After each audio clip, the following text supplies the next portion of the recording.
ஓம் நம சிவாய. தெய்வத்தின் குரல் முதல் பகுதி. வேதரக்ஷணம் ஏன் ஆயுட்காலத் தொழிலாக வேண்டும் என்ற தலைப்பில் மகாபெரிவா அருளிய உரை. இந்த தலைப்பை மகாபெரிவர் மிகவும் விஸ்தாரமாக கூறியிருப்பதால் இந்த அருளுரையை சிறு சிறு பதிவுகளாக பார்ப்போம்.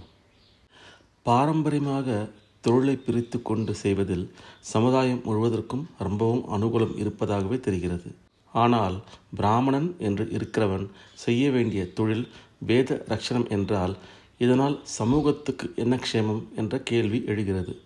குயவன் பானை செய்கிறான், வண்ணான் துணி துவைக்கிறான், நெசவாளன் துணி நெய்கிறான், இடையன் பால் கொடுக்கிறான், குடியானவன் உழுகிறான். இப்படி ஒவ்வொருத்தர் ஒவ்வொன்று செய்கிறார்கள். இந்த காரியங்கள் எல்லாம் ஜனங்களின் அன்றாட வாழ்வுக்கு அவசியமாகி இருக்கின்றன. இவற்றின் பலனை அவர்கள் பிரத்யட்சமாக அனுபவிக்கிறார்கள். உழுத நெல்லை சாப்பிடுகிறார்கள். பசி தீருவதற்கு அது அவசியமாக இருக்கிறது. நெய்த துணியை உடுத்தி கொள்கிறார்கள். மானத்தை காப்பாற்ற, குளிர் வெயிலிருந்து சரீரத்தை காப்பாற்ற அது தேவையாக இருக்கிறது. பால் குடிக்கிறார்கள். மோராக்கி சேர்த்து கொள்கிறார்கள். பானையை அடுப்பில் ஏற்றி சமைக்கிறார்கள். இப்படியெல்லாம் நடைமுறைக்கு பிரயோஜனமாகிற வஸ்துக்கள் மற்ற ஜாதிக்காரர்கள் தருகிறார்கள். பிராமணன் என்ன தருகிறான்? வர்ண தர்மத்தை நிலைப்படுத்தியிருக்கிற சாஸ்திரங்கள் அவனுக்கு எந்த தொழிலை தந்திருக்கிறது? பிராமணன் வேதத்தை காதால் கேட்டு பாடம் பண்ண வேண்டும், அதாவது அத்தியனம் செய்ய வேண்டும். அதே மாதிரி இன்னொருத்தனுக்கு அதை வாயால் சொல்லி கொடுக்க வேண்டும், அதாவது அத்தியாபனம் செய்ய வேண்டும். அத்தியனம் தான் வேதம் ஓதுவது, அத்தியாபனம் இன்னொருவனுக்கு வேதத்தை ஓதுவிப்பது. இதோடு பிராமணன் வேதத்தில் சொல்லியிருக்கிற நித்திய கர்மானுஷ்டங்களையும் யாக யஜ்ஞாதிகளையும் செய்ய வேண்டும் என்று சாஸ்திரத்தில் இவனுக்குரிய தொழிலை வகுத்து கொடுத்திருக்கிறது. வேதத்தின் அர்த்தம் ரொம்ப உயர்வானது.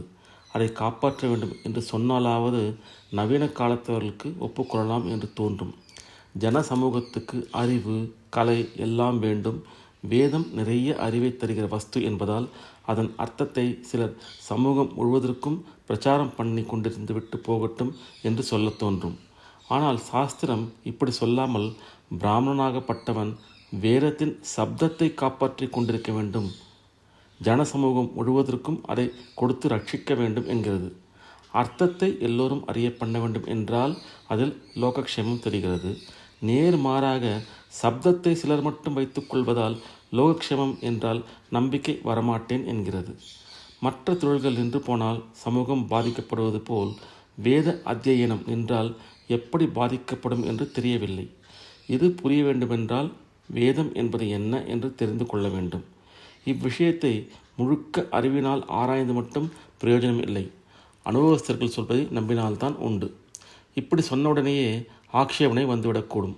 அதெப்படி சார், நாங்கள் பகுத்தறிவாளிகள், முழுக்க எங்கள் அறிவுக்குள் அகப்படுகிறது என்றால் நான் ஏற்றுக்கொள்வோம் என்று சொல்லிவிட்டால் என்ன செய்வது?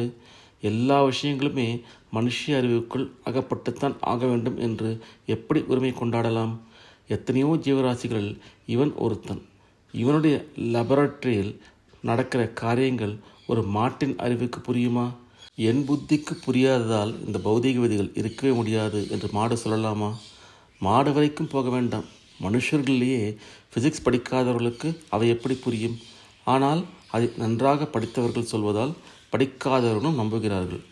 அவர்கள் செய்கிற உபகரணங்களால் பிரத்யட்சமாக நடக்கிற காரியங்களை பார்த்து விதிகளை எல்லோருமே ஒப்புக்கொள்கிறார்கள். அப்படியே சாஸ்திரத்தை அனுஷ்டித்தவர்கள் வேதத்தை பற்றி சொல்வதை நம்ப வேண்டும்.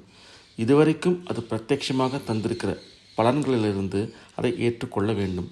பெரிய பிரத்யட்ச பலன் இதுவரை ஹிந்து சமூகம் எத்தனையோ எதிர்ப்புகளுக்கும் தாக்கு பிடித்து விடாமலே இருக்கிற ஒரே பழைய மதம் என்பதும் இந்த மதத்தில்தான் லோகத்துக்குள்ளேயே மிக அதிகமான மகா புருஷர்கள் தோன்றியிருக்கிறார்கள் என்பதுமே ஆகும்.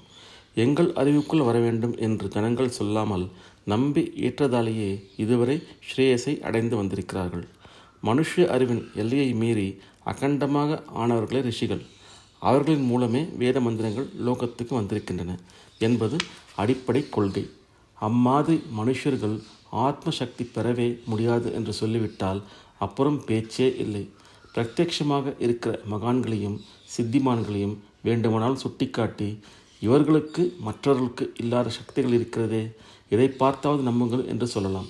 அவர்கள் செய்வதெல்லாம் மோசம், ஏமாற்று வித்தை என்று பதில் சொல்லிவிட்டால் பிறகு பேச்சில்லை.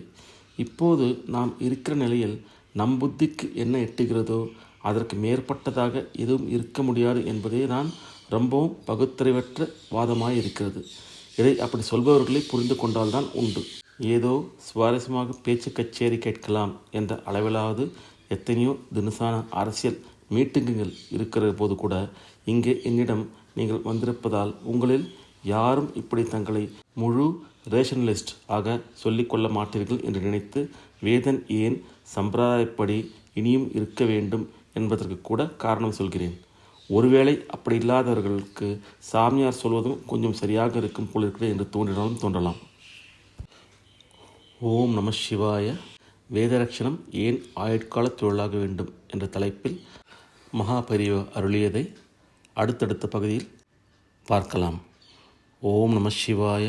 ஹரஹர சங்கர, ஜெய ஜெயசங்கர, காஞ்சி சங்கர, காமகோட்டி சங்கர.